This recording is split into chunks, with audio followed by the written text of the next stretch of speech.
Hi, this is Kita with the memorabilia experts at Bid AMI here in Las Vegas, and I have Joey Skyping us today, and we're talking about, yes, these are Michael Jordan's Olympic game-worn shoes. And there was a couple of things that we wanted to talk about, right, Joey, as to why and how we can actually tell that these sneakers were actually worn by Jordan, because there were so many, there was different styles made, right? And different, and obviously certain things were done for the Olympic shoe. Right, interesting to talk about the dream team and the shoes of the Olympic team. Now, as uniforms went, they all had to wear Reeboks, but, you know, Michael Jordan and some of the players were signed by Nike, so they want to show the Reebok on their uniform, so they covered their warm-ups with a flag. Now, when it comes to shoes, of course they can wear their own shoes that they endorse, and Michael Jordan has his own brand. And Jordan, of course. As I'm going to show you right now, and you can see the brand Jordan Olympic colors, okay? Here's Larry Bird's shoe. He endorsed Converse. I'm sure you can see that. If you look at Jordan's shoe and Larry Bird's shoe, yeah, see on Jordan's shoe, here he is. You got the Jordan, he's got the Jordan emblem, and then Michael Jordan is the autograph. It's slightly faded. Your Larry Bird is real strong. Right. Everyone was able to wear their own shoe. Larry endorsed Converse, of course. Michael Jordan, the guys that came to the Dream Team. Yes, they can wear their own shoes, but their uniforms were a little bit different. They were endorsed by Reebok at the time, but that is Michael Jordan's Olympic Dream Team shoe. Now, fantastic. There's also in the tagging, you have the date code. And the date code on here dates it to the summer. There's a date code.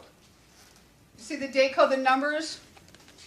The 9? Yeah, the date code will be in the, probably the tongue on the shoe. And the tongue on the shoe. Yeah, the tongue on the shoe.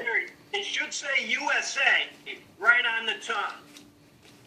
There's Larry's that says USA right on the tongue. These don't say the USA. These say Jordan. These say the Jordan. Yeah, well, each company probably made it a little different for each player because it's a different company. Because it's a different company. But it's the same coloring. It's the same red, white, and blue coloring. Right. Okay. And so our date code dates us to the summer. If we can see the code here. Oh, great. 920406FT1. Excellent. And then of course the shoe size. Yeah, they played those games in Barcelona. That Dream Team played those games in Barcelona, and they had to qualify. So they had their Olympic shoes with them through qualifications going into the Olympic Games of the Dream Team. Yeah, and you know what? I mean, I think probably out of all, like, to me, like, collecting myself, my feeling, I mean, and look, I love the Bulls. I happen to be a Chicago fan just in general. But I think that with the Olympic team, to me, I mean, outside of, like, the regular Jordan sneaks, to me, these sneakers like this, from anything from the Olympics, I don't know if you agree with me, Joey, there's nothing like it. To me, that's like the upper echelon of collecting. Especially that Dream Team. Yeah, the Dream Team goes down in history. And really nobody, there's been other Olympic professional teams in basketball, but no one could beat the Dream Team with Magic Johnson and Larry Bird and Michael Jordan and the rest of them. So if you're a collectible, if you're collecting items and you see something from the Dream Team, you definitely got to get it. That's it. Price is no object when it comes to the Dream Team. Absolutely not. I completely 100% agree, because to me that's where it lies. Well, that's fantastic. Now, you know what else was interesting, speaking of Jordan, and I thought this was, because you don't see it that, well, you do see it, is how there was different coloring. Like some of the jerseys you would see would be off color, like the white jerseys would bleed. Well, what happened? The sand nets, remember the sand nets? They would bleed. A lot of times when you dealt with different companies with regular season uniforms that came out, whether it was the Nike company or Champion or whoever was doing the uniforms at that time, if you have, like the Chicago Bulls have a red in their coloring, yes, in their uniform. uniform. They do. Their home uniforms would sometimes bleed with that red and go into that white home uniform. And it would turn it kind of pinky.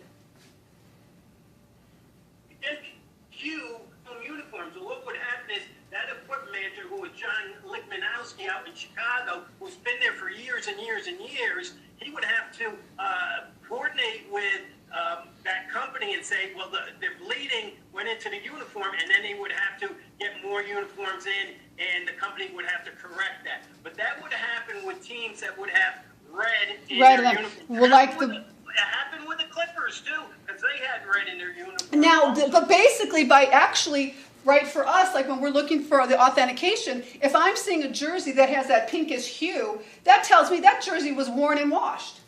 Yes, it was worn and washed, and what happens is when it's washed in warm or hot water, that's when the bleeding happens. So we tried to wash the uniforms because it was really all you had to do was wash sweat. But when you're traveling and you have to pack sweaty uniforms, that smell is in there and within the bags too. So some equipment managers washed it with cold water, but sometimes that smell may not come out, so you had to go warm. And that's where that red bleeding, even the Hawks would have red in their uniforms, and that bleeding would come through. Right. But the companies tried to rectify that so that bleeding would not happen again. So that was one of the problems that some of the uniform companies had to deal with over the years. Right. But once again, the whole key with that is it's proof that it was worn. Obviously, after it was pink, Jordan's not going to put it on. They're not going to, use that again. And, that's why a lot of times you see those kinds of uniforms out there and available because they didn't want them. Yeah, Keita, what happened was he wore the uniform, even if, like Michael Jordan was a guy who sweated a lot. And I've seen personally, even when he was out on the court, that new uniform with the red would bleed into the uniform while he was playing. You would see it in preseason games because these uniforms were new. So we would try to wash your uniform before they even played them, but sometimes you didn't have time. So then when it was washed, it was, like you said, he did wear it, it got washed, and then the uniform, because it bled, was no good anymore. But it showed that he wore it and it was washed and used. Fantastic. All right, Joey, as always, you're the best. You're the one. You're my man. You're my main authenticator. We appreciate your time, and check back with us. We'll be doing more videos like this with the top authenticators in the industry. Thanks. Have a great night.